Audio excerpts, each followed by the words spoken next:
Hello and welcome to the latest video and podcast from Fantasy Football Scout. Today we are looking ahead to Gameweek 21 and focusing on the underachievers on the Goals Imminent table. What we do is we'll explain a bit more about the table, how underlying stats can help predict a future returns, and we'll look at the Goals Imminent table's sister table, Assists Imminent. We've also added some more data because we've listened to some of the feedback. They want a bit more information as well, which is good. So we've added information of how they did last week, how our predictions fared, and this week we're pretty more than happy to do that. And also we've added a column into the goals and assists imminent table, how many weeks they're on that table. So that's going to pinpoint the Nathan Redmonds from the players that are good and eventually score. My name is Joe, and joining me to unearth some under the radar gems is Tom Freeman, Fantasy Football Scout's deputy editor. Tom, how are you? Good, thanks, Joe. It's a bit chilly here in the Midlands today. I think it was -5 this morning when I left the house. But aside from the cold snap, yeah, I'm okay, thank you. Excellent stuff. Thanks a lot for those that have joined us in the live chat. It's just gone 1 o'clock, so we were actually a little bit on time as well. So do keep coming into the chat. Good to see you there. Also, remember, do press that like button and do press subscribe. What's going to happen at the end of the show? We've got a live Q&A with the live chatters. So basically, don't put your questions in now, but after you've watched the show, towards the end, put your questions in, and we'll try and rattle through as many as we can, whether about goals imminent, underlying stats, what we're doing for Game Week 21 and more. We are also showing our Game Week 21 teams as well, so we'll get all the information there. So what we're going to do is start with how we got on previously. So this was last week's table. This was based on game week 17 to 19, and we're back to a last four matches format now. So nice and simple. Going forward, it'll be last four matches. So this is the last one of the just sort of post World Cup ones as well. So let's have a look at how we did. So you'll like this, Tom, because you're an Aston Villa fan. So Nunez blank. He didn't show up though because he was injured. Bailey. Okay, so Bailey scored. He's missed a couple of big chances since game week 17. But yeah, Bailey, an option, one off. Is he a player for us to get in? Well, I think along with Kamara, he was probably our best player against Leeds on Friday night. He got that early goal after 3 minutes. And I think it did his confidence a lot of good because we had spoke about him last week, Joe, on the video, and he had missed that sitter against Wolves, and just felt like he needed that break in front of goal. He was missing. He was snatching at his chances a bit, and because it arrived so early on the game, then it gave him the platform. It gave him more confidence, and he actually looked really, really threatening. He got the assist for the Buendia goal. So. I mean, we've just signed this new youngster, this new striker, but I don't think it's going to be an immediate impact for him. So at the moment, I think his first choice with Watkins up front. Watkins went off with a knock, might be Ings in the next game, but I think Bailey is going to play. I think at 4.5 million, I think he's an okay option. I think he is going to be hit and miss. He's going to have those games where things don't come off for him. But at that price, if he's starting, it's hard to really argue against the value he's going to offer. Okay, we've got Salah next on the list. He blanked. I was at the game, and he could have nicked a goal. There was a couple of instances where Liverpool had shots, and there was a bit of a goalmouth scramble, but they were pretty poor. And this table here was based on at least seven shots. So we'll see if with the new table, last four matches, at least 10 shots with one or less goals, one or fewer goals, sorry, I should say. We'll see if he can stay on that table. But here, he was a total blank. Anthony at Manchester United as well, a blank there. So that indicates that he was a bit of a one-off, really, on there. We might not see him on this table much. But, what do you think of Anthony at Manchester United? Well, he only came on at half-time, didn't he, for Martial at the weekend. So I think when he's playing, I think he's a fine option. But... yeah, we'll have to see what happens there because obviously Martial came off, Weghorst coming in. Fernandes has played some of the matches on the right, so yeah, you want to see how that develops. It's hard to put him ahead of somebody obviously like Rashford at the moment, though, who's flying. Yeah, definitely. De Bruyne, another blank there, another appearance on the goals imminent table. I think we're going to see him quite regularly here. I was seeing some stuff on Twitter that he's basically on the points he's on at the moment. He's sort of on course for what he usually gets. He's usually got around 100 FPL points at this time of the season, so he hasn't really been under or overperforming at all. There was rumours today. There was rumours today that he wasn't in training. Is this right, Tom?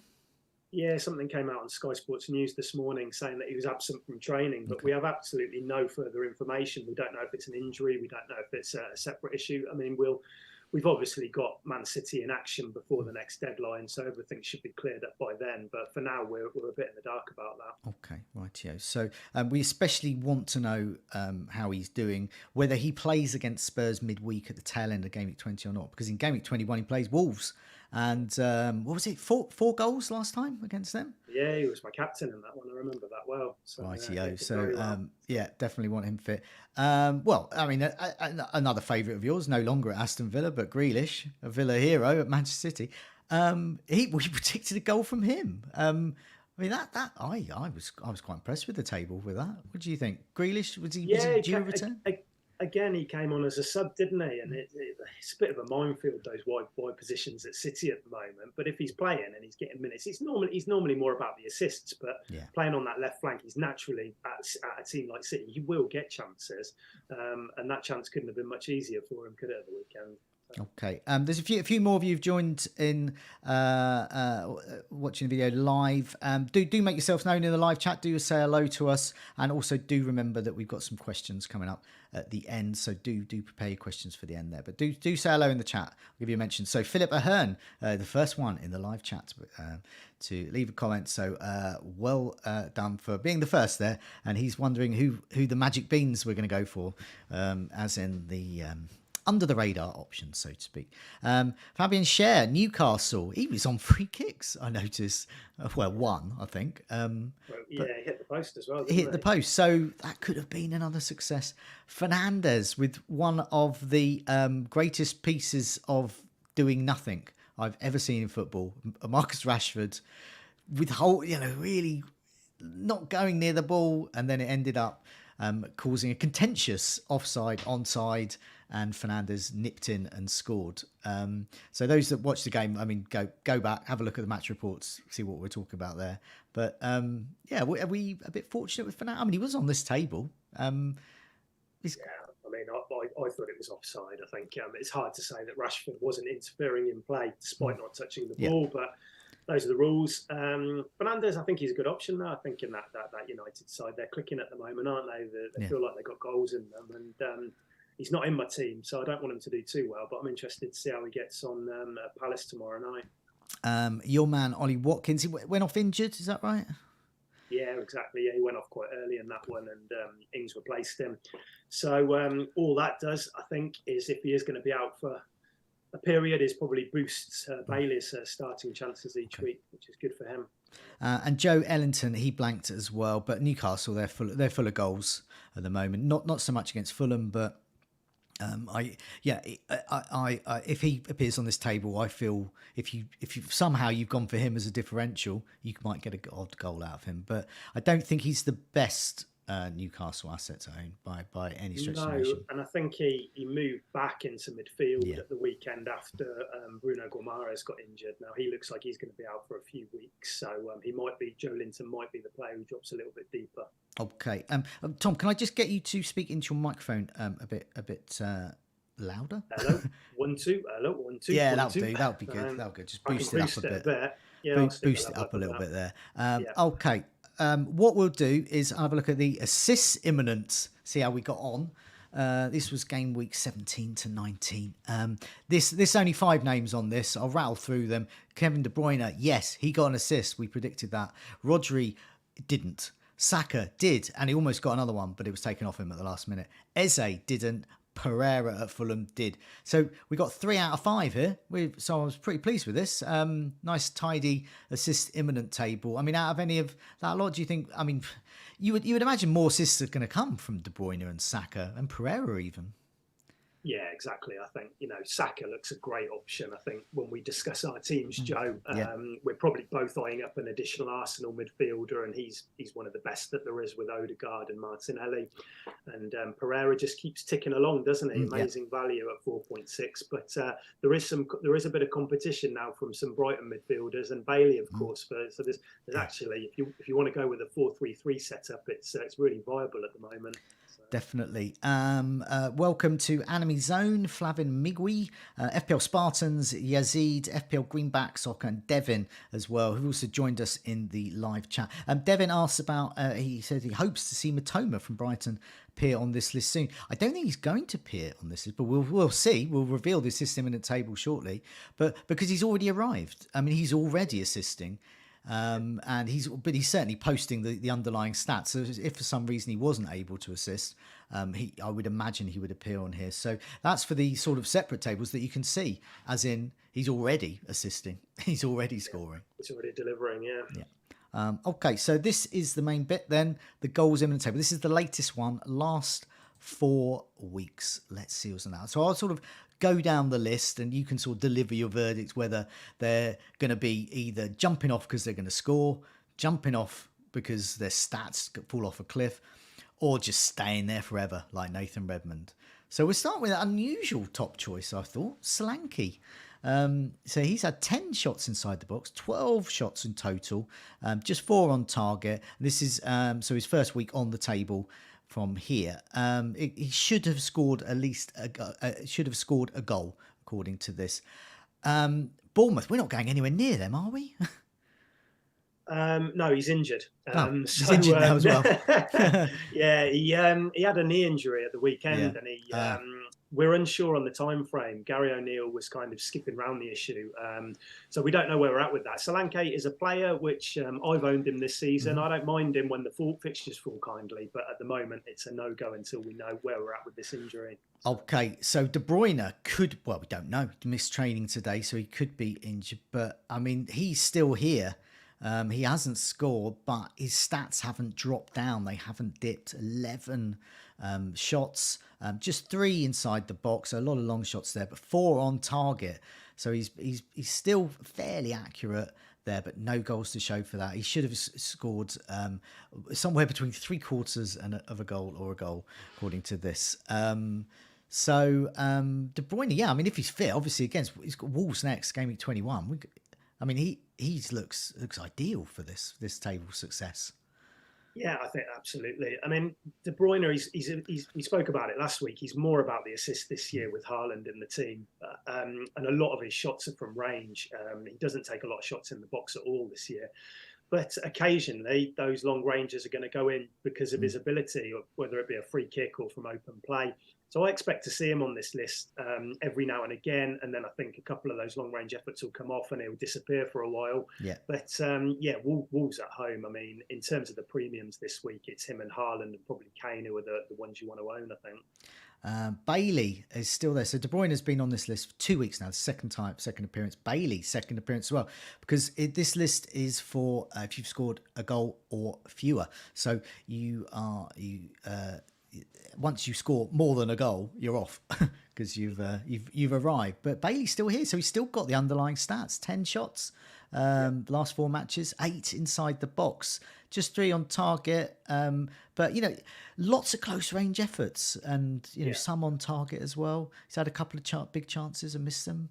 Yeah, I mean, what were you saying? You were saying about Watkins possibly being, if he is out, that boosts Bailey's potential. Well, they have been playing together, but I think if Watkins is out, he's going to need Bailey's pace even more so then. So I think he plays probably with Ings. And I think Bailey is a confidence player, and after that goal, that might have just given him a bit of a lift to kick on. The fixtures aren't great for Villa, but at 4.5 million, you're probably happy to bench him whenever they have a tough fixture. So, yeah, I think let's see what happens with Bailey. He's got all the talent in the world. He just needs to get a bit more consistent. Neves at Wolves. Now he is a classic goals imminent one. This is the one where he'll be the one that I'll go on about. Absolutely. When or if he scores at the weekend against Man City, I will proudly proclaim this table to be marvellous. But anyway, he has had 11 shots, 4 inside the box, so and just a couple on target. So he's one of those that I think could be, but if it comes off, that's an intriguing differential there. I mean, yeah, 5.4 million. We're probably not going to go there, but if you were brave, maybe. I think when I think about a Neves highlights reel, it's these long range 30-yard kind of worldlies, and that's I think what he relies on. I'm surprised he's had 4 shots inside the box from there. I was expecting it to be 1 or 2 because he very rarely gets in. But they've obviously got a new manager in Lopetegui who's playing a 4-3-3, and maybe he's got a little bit more license. I haven't noticed it myself, but maybe he has got a bit more license to get forward. But he may well have. I mean, he is with those because this is sorted by XG Delta, which is basically underperformance. So he's expected to get a nibble of a goal there. So that's why he's crept on there. And that's probably because some of those shots have been at close range as well. So they're more likely to have gone in. Havertz at Chelsea, unfashionable amongst FPL managers. Scored at the weekend. He's had 3 big chances, missed them. He's had 5 shots on target, 10 shots inside the box. And that's all his shots have been inside the box. No long range efforts there. All at close range and at least half of them on target. I think he is being unfairly missed out because we don't know what's going on with Chelsea, but he does seem to be starting, doesn't he? Yeah, I quite like Havertz, and I quite like him at Anfield this week as well, given the state of Liverpool's defence. It wouldn't surprise me at all if he got that second goal and disappeared from this table next week. There's a lot of competition for places at Chelsea, isn't there, with Felix and the new Mudryk coming in as well. I think I said that right, but I may not have, so please correct me anyone in the chat. I won't correct you anyway. So but they're more naturally wide players, whereas Havertz has been through the middle. And I think he's got that spot nailed. I think Potter likes him a lot. So, I don't mind Havertz, especially this week.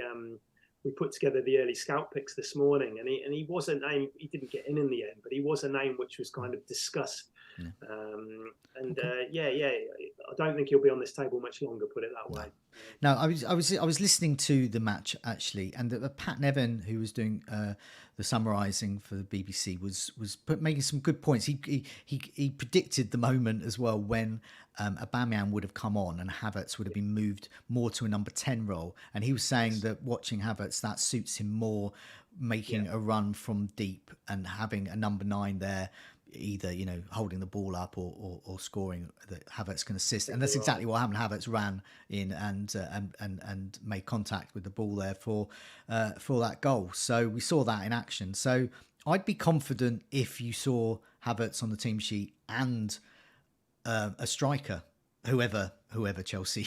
I mean, they got about, but they just probably bought about 10 while we've been broadcasting.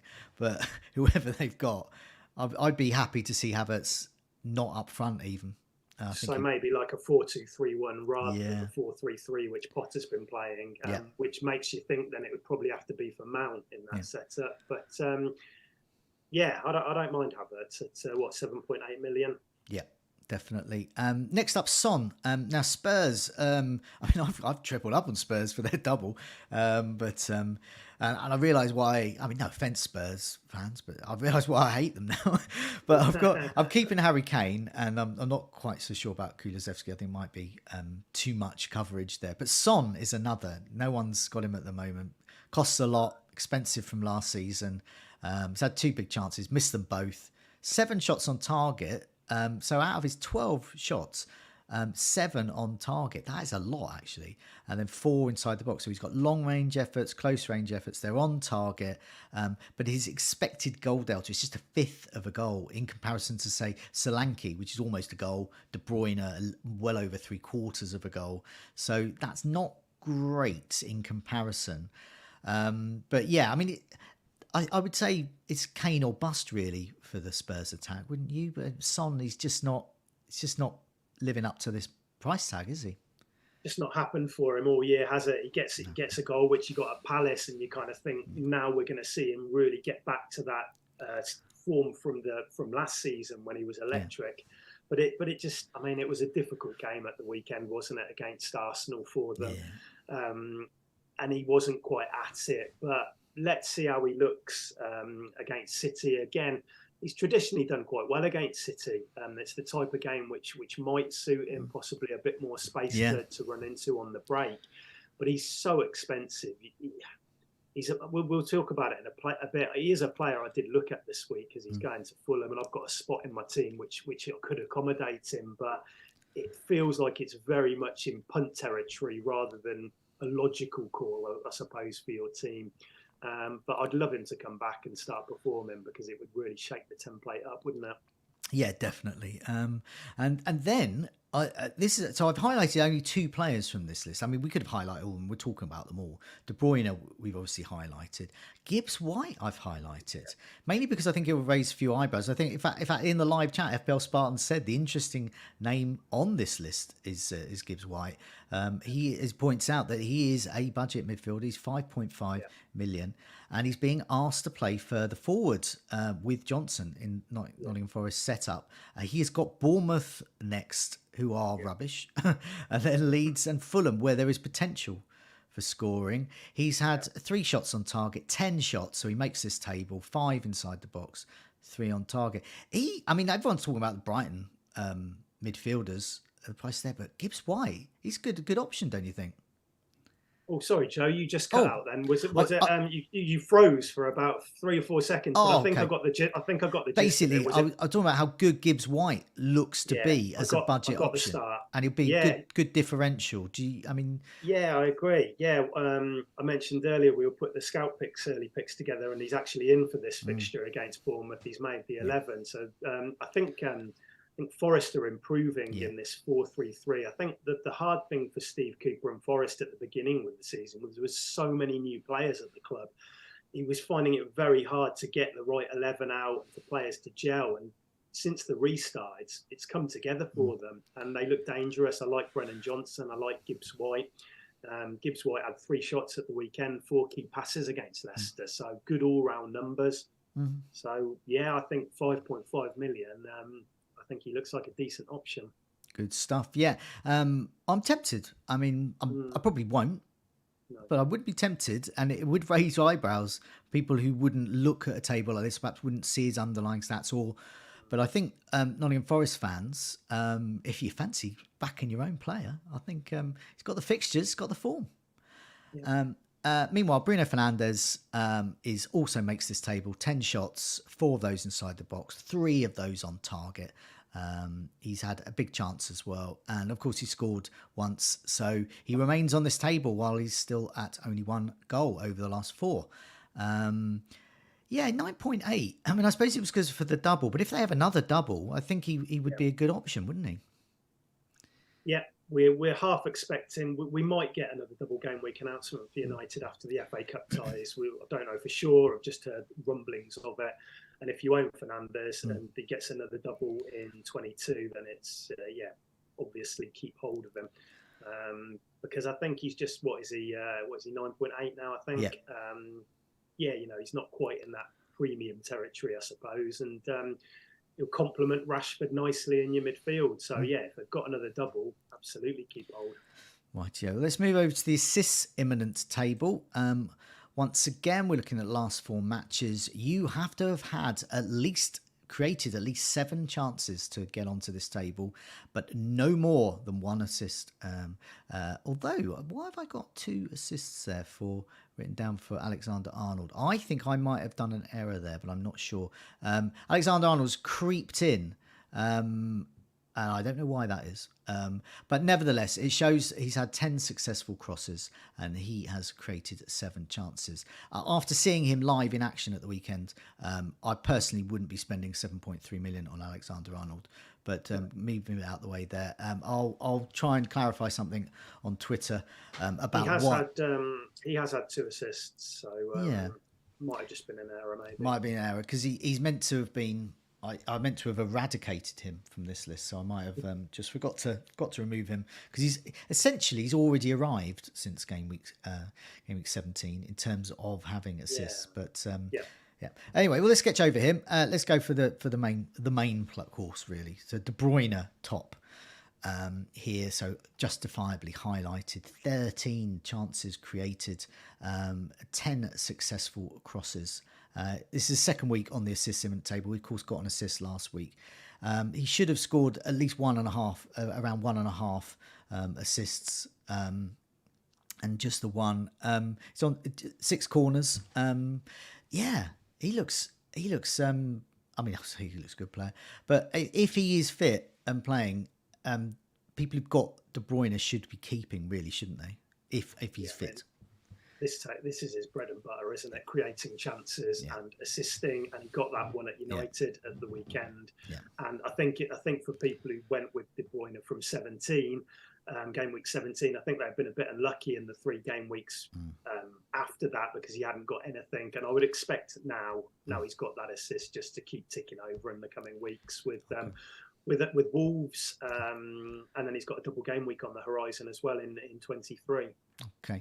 Next on this is Martinelli. Now, I mean, people are thinking of removing Martinelli and putting Odegaard in instead, feeling they can get better value from that. But they might be disappointed in either next weekend, coming weekend, or the weekend after, because he's created 8 chances, had 8 corners as well. He's had 1 assist, so he's expected to have assisted a bit more than that. But no successful crosses. I think that's probably the clincher, really. But nevertheless, I mean, I've got him. He's not going anywhere for me. But yeah, I mean, I don't know. I can't remember. Is he in your team as well? Is he going anywhere for you, Tom? Yeah, I got him at 6 million at the very start of the season, and he's been an ever present since. Yeah. Now, I get why people are looking at Odegaard. He's in an incredible moment. And people are looking at Saka as well because he's on penalties. Yeah. But I think you pick 2, and I think you stick with them because I think that I think this is the kind of move where you move Martinelli to Odegaard, and then Martinelli suddenly starts getting the points in because they're all pretty equal, I think, from the restart onwards in terms of their returns. I think Odegaard's obviously in a hot moment at the moment, but that could be Martinelli in a couple of weeks. So I've got Martinelli. I'll probably add Odegaard or Saka to him and complement him. Yeah. Given that Arsenal's fixtures from 22 are really good. Yeah. But I've seen some people want to sell Martinelli, but I haven't really considered that so far. So I haven't either. Mason Mount is another player who's sort of in that bracket, really, in that he is getting some returns, but he is a bit sort of falling out of favour with FPL managers. Nevertheless, he's created 8 chances. He's taken 12 corners for Chelsea, a couple of successful crosses, first week on the table, and he's had an assist so far, last 4 matches. Expected assist delta. He should have scored around about a goal, an assist rather. Should have notched up an assist. Yeah, I mean it's hard to tell with Chelsea at the moment because they've got so many players injured. Graham Potter doesn't help FPL managers because you don't know who's going to pick, and I think that's really the problem. Less Mason Mount because he's certainly got the stats, don't you think? Yeah, I mean he's a player I quite like, but he's obviously underwhelmed in the double game week for Chelsea, and now people now are looking at Arsenal, they're looking at Brighton midfielders, and it feels like his moment's maybe passed a bit. Yeah. He might come back onto the radar if Felix can come in after his suspension, because they did look better with him in the team the other night before his red card. He might become an option further down the line, but certainly not somebody I'll be looking at right now. Right, yeah. This is, I think, the sort of main draw of this. Is Ward-Prowse, another unfashionable FPL pick. People just don't go for him, but he's got a slightly different role under Nathan Jones' setup. He has got license to go forward a bit, and he's got all those set pieces as well. We know that he can deliver those with free kicks, penalties, corners. So he's created 9 chances last 4 matches, 18 corners, by far more than anyone else on this list. He should have got at least an assist. He's also already scored, so his goals have already arrived. He's had 9 successful crosses. So, I mean, it sounds weird. Can Ward-Prowse add assists to his goal scoring ability? But that's the situation we've got now. He could really haul soon, couldn't he? Yeah, I think the appeal with Ward-Prowse has always been his set pieces and penalties, hasn't it? But what has held Ward-Prowse back is his position. He's been a lot deeper. He's almost been a number 6 under Hassan Hutel. Now, Nathan Jones has come in. He's pushed him further up. I think he was their most advanced player at Goodison Park at the weekend. He had 6 penalty box touches, which is a very, very unlike Ward-Prowse to have that much action inside the box.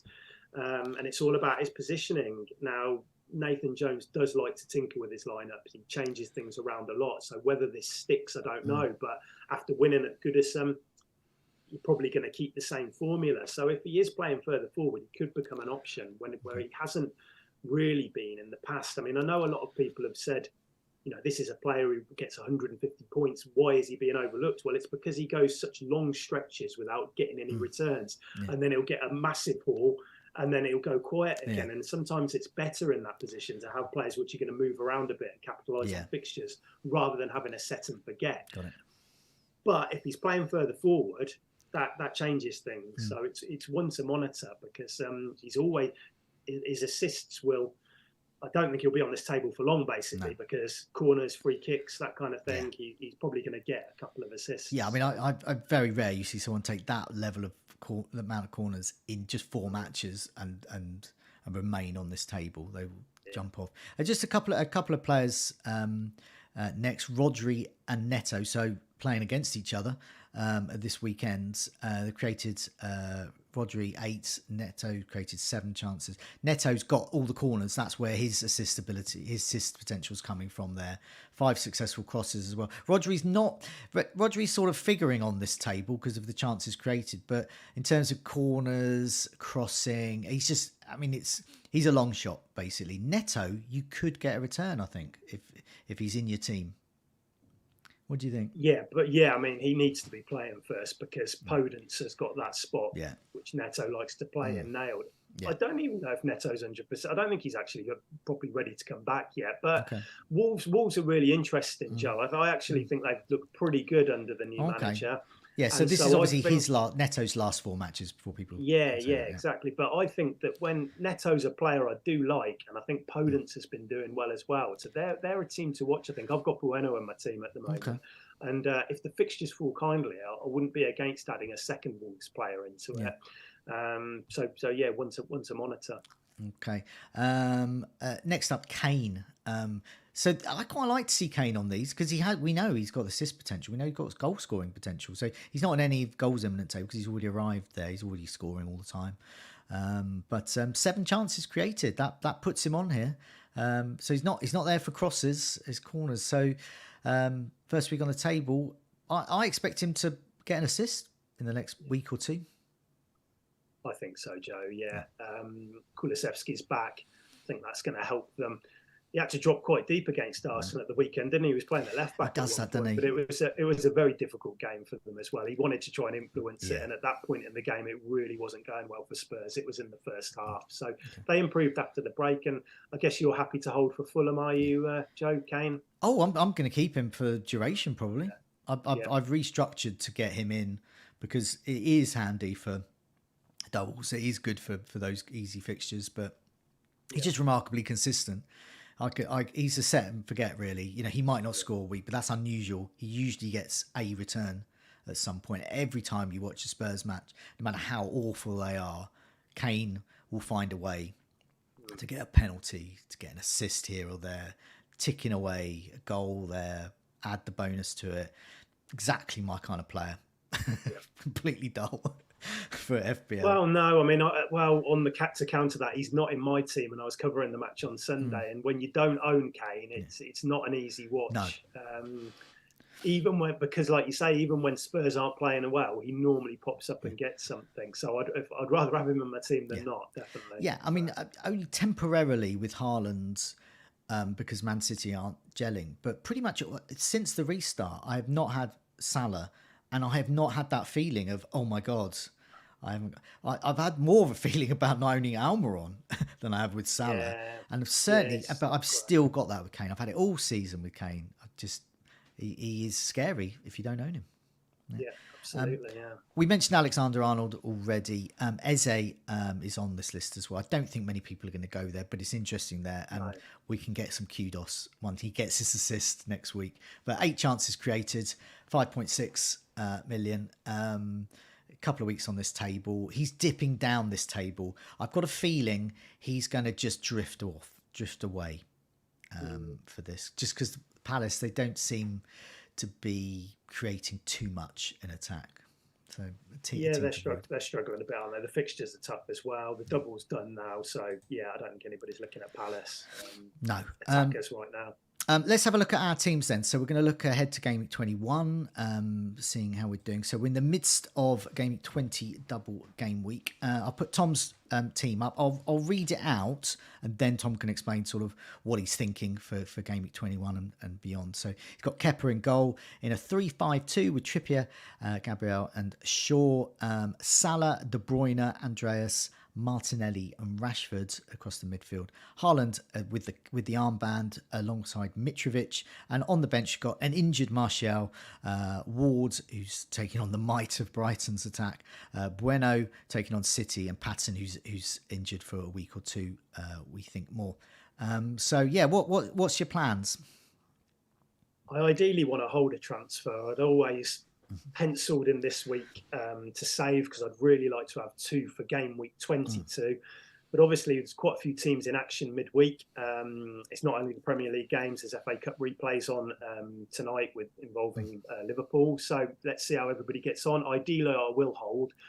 And longer term, the idea is to have 2 transfers next week with a view to selling Patterson and Salah for Saka and a new defender, of which I'm not sure who that will be at the moment. But I feel like, given that we've got a blank in game week 25 and my bench I want it to be filled with players like, if Newcastle get to the EFL Cup final, for instance, I want Trippier on the bench. If Man United get to the final, I want Shaw and Rashford on the bench. So I feel like everybody is going to be needed, and Patterson is obviously a problem at the moment because he's injured. So if I can downgrade Salah, that allows me to upgrade him to potentially a Man City defender for the double game week or something along those lines. I did consider selling Salah this week for a kind of a 1 week punt on a Man City midfielder. I've only got 2 Man City players. I could add a third, whether that be a Mahrez or a Grealish or something like that. I also looked at Son for a few minutes, just analyze, because obviously with Salah you can go anywhere, but transfers are quite precious. It would be more of a 1 week pump because I want Saka or Odegaard in that spot. So I think holding probably makes sense for me this week if I can. Yeah, I mean, you've got you can get a third Arsenal player. Yeah. So I mean, I look at your team and if it was me, I'd probably be looking at Salah to Odegaard and then use that money to upgrade Martial to Kane if that goes. That could be a potential as well. I mean, Martial's on the bench at the moment. I'd love him to play against Palace, but I'm not sure if that's going to happen tomorrow night. Waiting for an update, and that's why he's on the bench here. If he's fit, it's not a great fixture at Arsenal, but he could come in for Andreas if he's fit. But let's see how it goes. I mean, it was a risky transfer with Martial, and it hasn't paid off. But I might have plenty of money to upgrade him, like you say, if I downgrade Salah. So. Yeah, I mean, I just have a thing with Martial. It's just because he's always injured. So that's why I just would consider him a non-player, because he might play, he might get you a goal, but most of the time there'll be some report that he didn't go to the hotel before the match, and then hey presto, he's got an issue on Saturday morning, and so that's him. But that's just me there. But yeah, I think you're in pretty good shape really, because we're once again we're quite similar in the rankings. I think I've dipped down to 190 or so from 170. I think you're a couple of points ahead of me. I think after this, because I think you triple captain this week as well. I have. You played the chip. So I've used my triple captain. So it hasn't gone so well so far, but I've used it on Haaland. So it's only half time. Only half time. Another match to come. Okay, so I will put my team up. So exactly like Tom, we're very similar in the rankings. We both on a small red arrow at the moment. But I am looking at a 3-4-3. with Kepa in goal against Liverpool. I prefer him to Ward against Brighton. I just think, having seen both attacks, I just think Brighton are more likely to score than Liverpool. Yeah. But also, it saves. It just saves. Yeah. Kepa, I think he's a really good keeper in FPL. Not necessarily in real life, but great in FPL. Trippier is just, don't bench him. Just never bench him, especially if he's away at Crystal Palace. But don't bench him. I've got Ben White and Luke Shaw, but I've also got Doherty on my bench. So my 3-man back line is White or Shaw. I think one of them will go for Doherty, maybe, but I don't know which one yet. Probably I might. It's a tough match to call, that, isn't it? I think there's an off chance of an attacking return with Shaw. I think there's an off chance of a clean sheet from White, but I don't know. It's tough to call. It's not ideal. But Doherty, I could put in there. I don't know for which one for that. That's why he's there.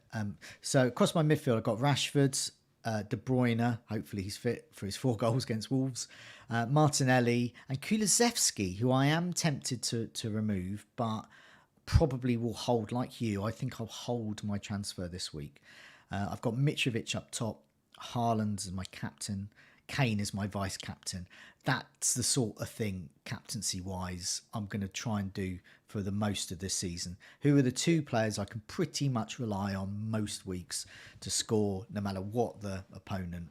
And I think Haaland and Kane are those ones. And so I might switch to captaincy now and again, but I can see myself just keeping the captaincy and vice captaincy with them, apart from double game weeks, obviously. I've got Andreas on my bench, Doherty, as explained, and Patterson, who's not playing, and Ward. So yeah, Doherty will come in. Hopefully he'll play, so I fancy more of a result from him against Fulham than White or Shaw. It's just depending on White or Shaw. I mean, I don't know which one would you bench out of White or Shaw? I think they both concede at the weekend, so I'd be tempted to favour the player who's got a better chance of an attacking return, and that would be Shaw, I think. Mm-hmm. I tend to play Gabriel. I've got Gabriel. I play him quite a lot. I always play him in away games. I played him at the weekend at Spurs because Arsenal keep a lot of clean sheets on. They keep more clean sheets on the road. At home against United, Rashford, Fernandes. Yeah. I don't see a clean sheet for them there. So I might favour Shaw. Yeah. Okay. Yeah. So I think I'll. It's hard this week, isn't it? A lot of our players are playing each other. I've got Salah against Kepa. I've got 2 Arsenal, 3 United. It's quite a tricky week. I'll just explain a little bit about Kulusevski and my thoughts, but just to remind people in the live chat, do press subscribe, do like, but also do leave some questions now. So from now, I will start having a look through the live chat for any key questions. So we're going to have a bit of a Q&A just after I've finished with my team here, and take it from there. So fire away with your questions. A couple of hundred of you in the live chat, so hopefully there'll be quite a few there. Kulusevski, one of the reasons I was tempted to remove, I just feel that Spurs triple up, considering Spurs aren't great again, and Fulham are actually better than we think, or some people think, even though that's away. I just think that might be a lot of funds, a lot of players. So the 2 players I've got my eye on are Odegaard and a Brighton midfielder. And so they will go nicely for Kulusevski and Pereira. So I would essentially have a 5-man midfield, also with 3 strikers. So one of those, with blanks coming up, I'll need a good bench. Mitrovic may drop to the bench some weeks. Other weeks it may be, depending on the fixture, it could be a Brighton player. It could, I can't see myself ever benching Odegaard. So that's what I'll be doing there. So we've had some questions already in the live chat, and I'll go through them. But there was a point I saw earlier, which was FPL Cowboy left a question in. So we'll go to and have a look at these questions in a bit more detail. So this was FPL Cowboy. What do you think of March, Joe? He said he can't get aboard with him. He doesn't think. So I was at that match. Brighton's best performance, according to some fans who've been there for decades and decades of watching Brighton. I can't argue with that. It was it was a present for my son's birthday, so took him there. His first, imagine that. Imagine going to your whatever team you support. You take your son to their first match. I mean, he's a bit old. He's an older teen, so this is, you know, he's not like a young kid. He's going to his first ever match, see a team, and it's that team's best performance. I don't know what the equivalent for Villa would be, winning the European Cup or something. I don't know. Yeah, I'm trying to think about my first match. I think it was in 1919. We lost to Man City and Peter Reid scored, which tells you how old I am. But, There we go. Yeah, I think your one trumps that, Joe. So. What's that? So his first ever match was Brighton's best ever performance. Coincidentally, Liverpool's worst. My first match, incidentally, was, no one's asking this, I'm just going to say it anyway. I believe was Brighton against Tranmere, where we lost 2-0, and John Aldridge was playing for Tranmere at that time. Yeah. Who saw him play a few times. People will remember being very good, which was annoying. But that was at the Goldstone, and it was a great match, but not as good as 3-0 against Liverpool. Who would I go for? So who you picking? Who would I pick? I want to get to answer that. Because it's not like the Scoutcast one. We got to answer in like 10 seconds, half an hour later. I would go for Solly March because I think first of all, March and Mitoma are both great options. March is playing slightly further forwards. He historically, De Zerbi favours right wingers to be the furthest forward and to attack. So the striker holds up the play, the right winger is the one that comes in.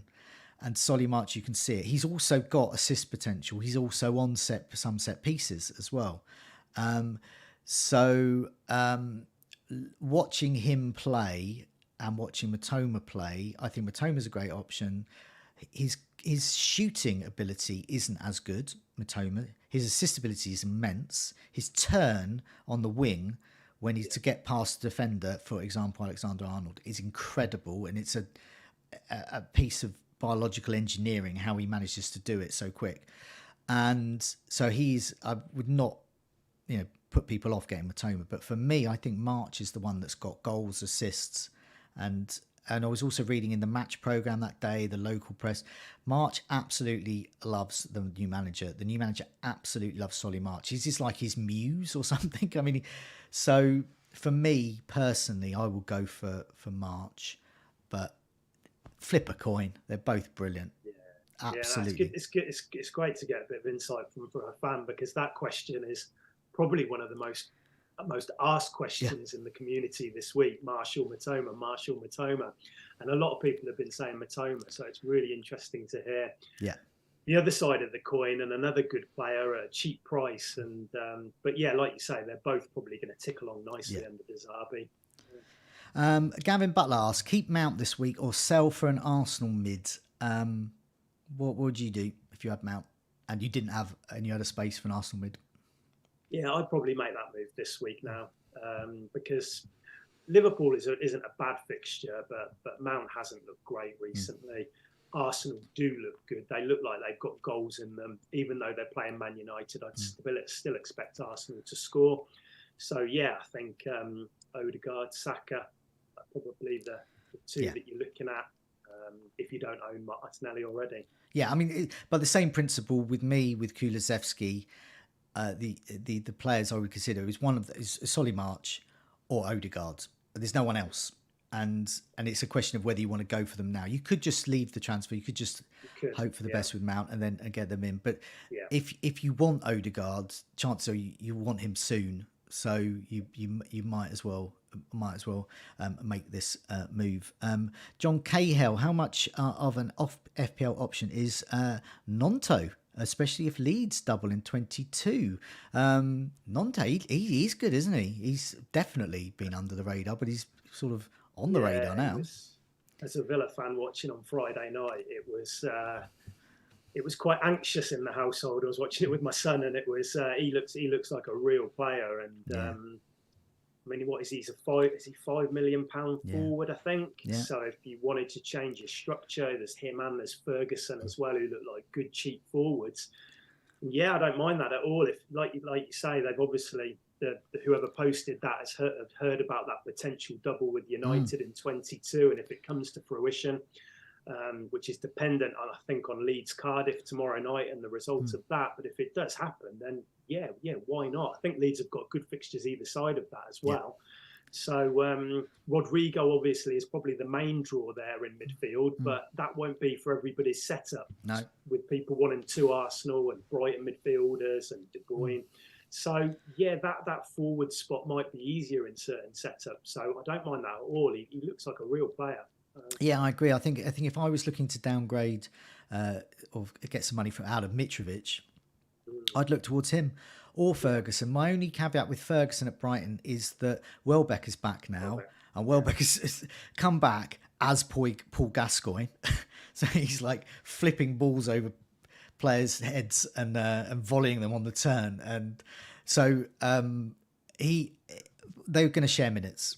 Welbeck. Well, sorry, Joe. That just quickly that applies to Sinistera's back, I think, for Leeds tomorrow. Now, I don't think Nonto, a bit like Ferguson, probably, Joe. They're probably not going to be dropped because they're playing so well, but there is that threat, but you expect that for the price, don't you? Yeah, so exactly. There is going to be a bit of rotation. I can see Welbeck starting, coming off at 60 minutes.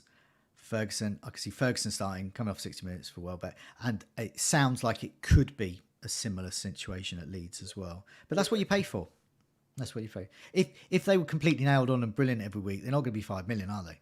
So no, and it's probably their shirts to lose as well. Yeah. So it'll take, because they're playing well at the moment. Leeds looked good on Friday. I thought we were very fortunate to get 3 points out of that one. So if they've got a double, good shout. Yeah.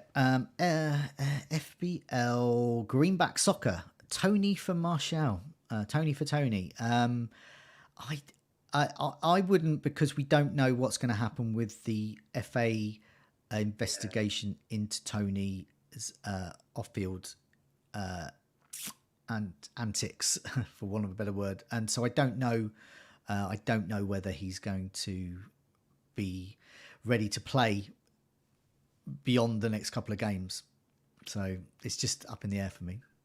It's hard, isn't it? Because we keep ignoring him because we know that this ban is looming. Yeah. He keeps hoovering up the points, and his owners are sat there laughing at us all. And we're like, well, we do it because what you don't want to do is transfers are precious. You don't want to bring him in this week and then have to move him out ahead of the double when you might have other priorities. But he's delivering it.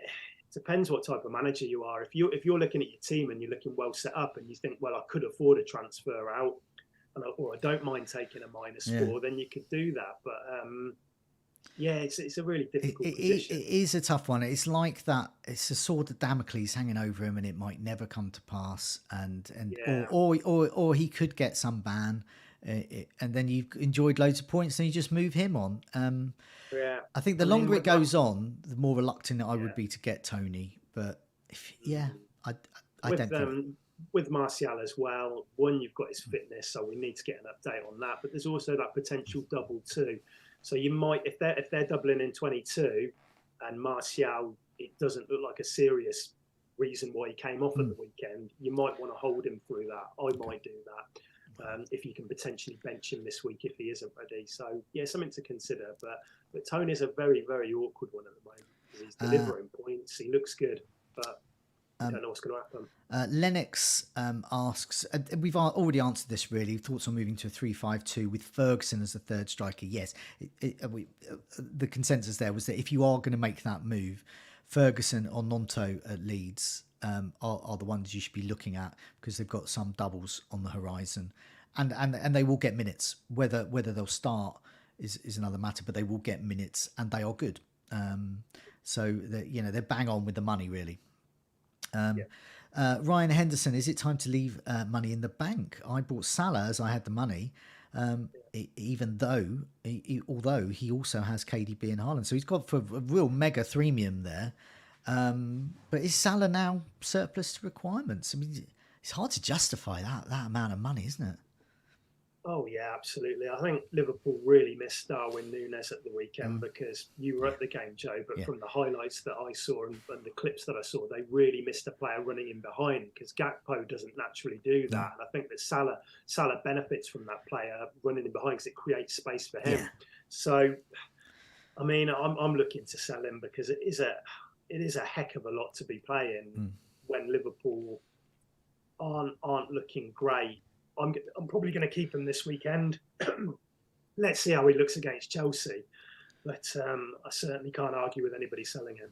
Okay, FPL Tic Tacs has double. He's got double, or she has. He or she has double Arsenal defence. White and Gabriel aiming to roll this week. But should I be looking to bring in anyone for either player? So he's got double Arsenal defence. Can FPL Tic Tacs do better? And which one would go? Well, there's nothing wrong with doubling up on Arsenal. They've got one of the best defences in the league, but it's what limits you in midfield, isn't it? Because you might want double attack because they're looking so good. So yeah, I would probably try and move off that. Downgrade. Who was it? Did they have White and Gabriel? Yeah. Yeah. So lose one of them. I've got Gabriel. You've got White. I mean, you're probably going to take out Gabriel and just because there's 0.5 or something in it, so that might be really useful. So take out Gabriel and use that to bump one of your midfielders to Odegaard, Saka, Martinelli. Get two of them. And in terms of a defender to replace him with, if you don't have Shaw, there we go. A Brighton defender possibly, but look out for some blanks coming. A second Newcastle defender, Botman, share. If we think Doherty is nailed on, I mean, he is still an option at Spurs, but it's low down on that list. But there is plenty of options there. Bueno at Wolves, you were mentioning Wolves defence in general. A Nottingham Forest defender as well, I don't think is out of the question. No, it's a really tough week for clean sheets this week. Looking at the list of the fixtures, because I've looked slightly longer term. A City defender, you might. Stones is back in training if he's ready, because you've got to think about the doubles in 23. You might want to look at a City defender potentially. So, but there is a few options, not this week, but if you open up the season ticker for the next 5-6 weeks, then more options become apparent. Okay, we already answered FPL Spartans' questions around about Salah and KDB. Which would you sell? And Salah's the one we're thinking is the premium to sell at the moment. If you are FPL Focus, best Robertson replacement. He already owns Bueno, Patterson, Trippier, and Gabriel. So for Robertson, you can go anywhere. But I don't know if I would sell. I mean, I didn't think Robertson was actually that bad when I saw him Liverpool play. I thought Alexander-Arnold was poor in defence, but I thought Robertson a lot of energy, but he. And, obviously he couldn't stop the might of Solly March, but I thought he was, I don't think he looked the better of the two of those. So I don't know if I would get rid of him. I don't know.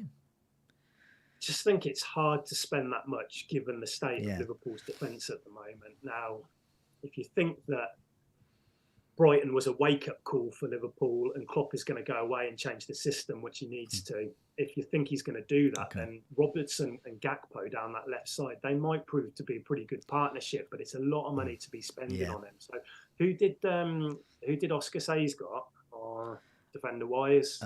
Did he say? I think it was FPL Focus, not FPL Focal, sorry. It was FPL Focus. Focus. Yeah. So the other FPL Focal. Yeah. Who's in who Focus? Did he have? He's already got Bueno, Patterson, Trippier, and Gabriel. Yeah, that's quite tricky. Potentially a Brighton defender. Yeah, I mean he hasn't got Shaw. So Shaw. I would just go for Shaw.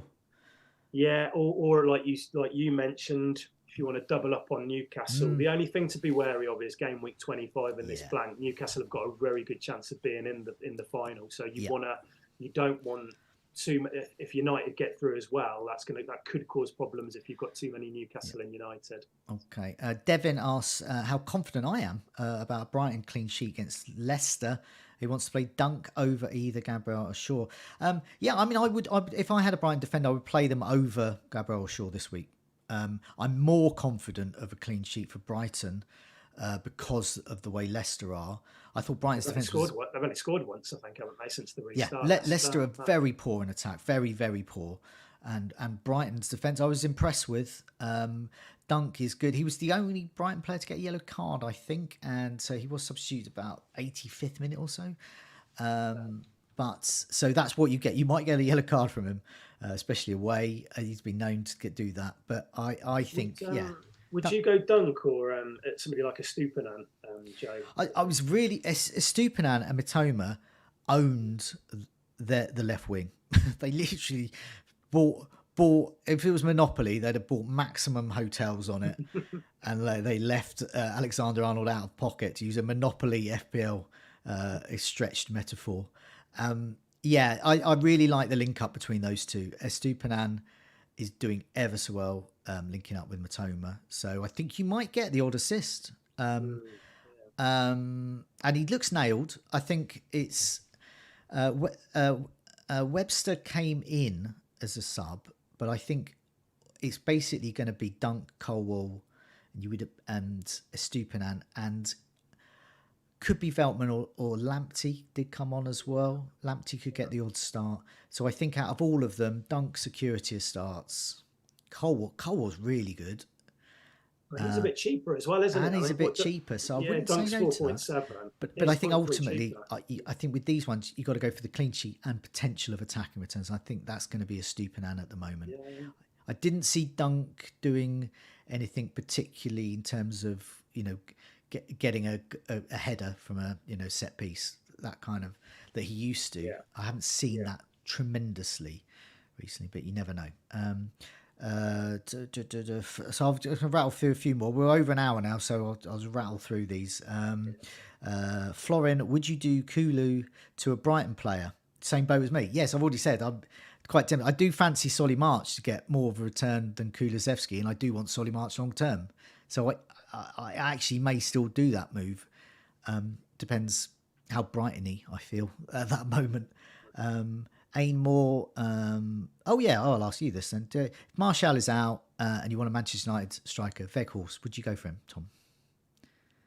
It's Martial dependent, isn't it? Yeah. I think if he is out, if Martial is definitely out, yeah, I don't mind that then because I think he'll come in and I think he'll play, and I think he'll get plenty of minutes. But if Martial is there, I think they'll eat into each other's minutes, which is what might happen at Newcastle with somebody like Wilson and Isak. I know they played together at the weekend, but I think that you might find that there's 70th minute substitutions going on. So, but if Martial is out, don't mind Weghorst at all. Connor McGarry asks, would we be wildcarding if you weren't, if it felt like you needed to? At the moment, I would hold off. I mean, I think personally, there's going to be some really good chances to do that and incorporate it with other chips later on. I presume you probably the same, Tom. If you can hold, definitely hold off if you can. But it is team dependent. If you're in an absolute mess and you need to do something about it, then sometimes you might have to. But if you can get out, I mean, I took a -8 last week. If you can get out of it with something like that potentially, and it sets your team up for a few weeks and allows you to keep the wild card, then I would probably advise that. Earl of Lemongrab asks, presumably most people will have Shaw and Rashford, who is the third best Manchester United asset if you wanted to triple up. I mean, my answer is I wouldn't triple up because they're probably going to blank. They might double again soon. Yeah. I think a double up is more flexible at the moment. But if I was to get another one, I would probably go for someone like Eriksen because he's cheap and it wouldn't be long. It would just be a very temporary thing. I would go for it. Like if I had a midfield slot this week, I would have gone for Eriksen, I think. Yeah, he's easier to get to, isn't it? I think Fernandes is probably the player, but again, it's difficult, especially if you've already got your De Bruynes and your Kanes and things like that. Yeah. So I don't mind Eriksen. I think he'll kind of tick along because he's on set pieces, and maybe having a player like Weghorst leading the line will actually help him in that regard because there's a proper target man to aim for from those free kicks and corners. Stuart Wallace, benching Mitrovic or Almiron? Which one would you bench this week? God, that's tough. I know, it's a tough one there. From Stuart Wallace, that is. Almiron.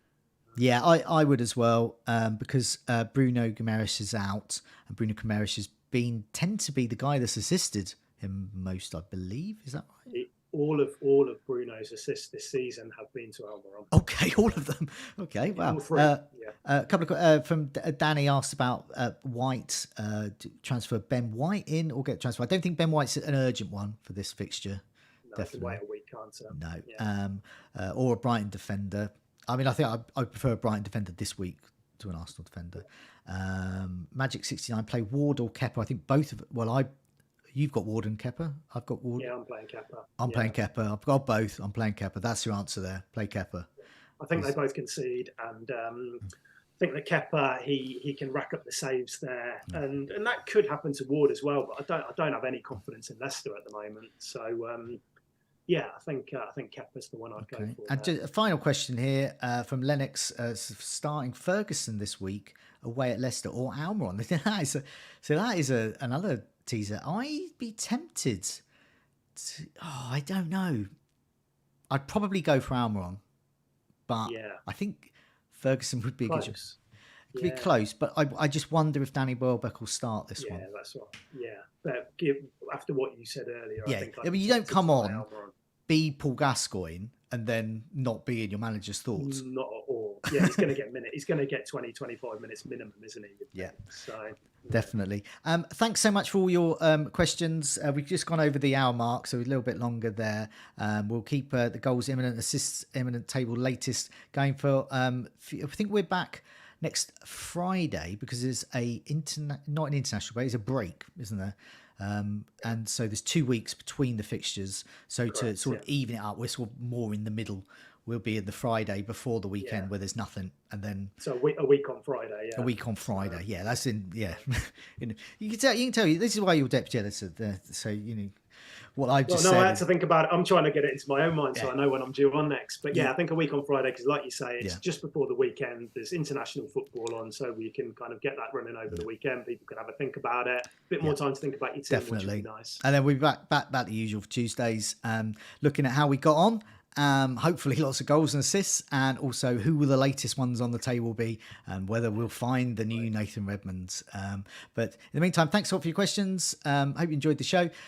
Listen out and watch out for all the next videos looking ahead for Gameweek 21 from Fantasy Football Scout. In the meantime, good luck with your game week, Tom. Good luck everyone else, and let's hope those goals and assists are imminent and arrive.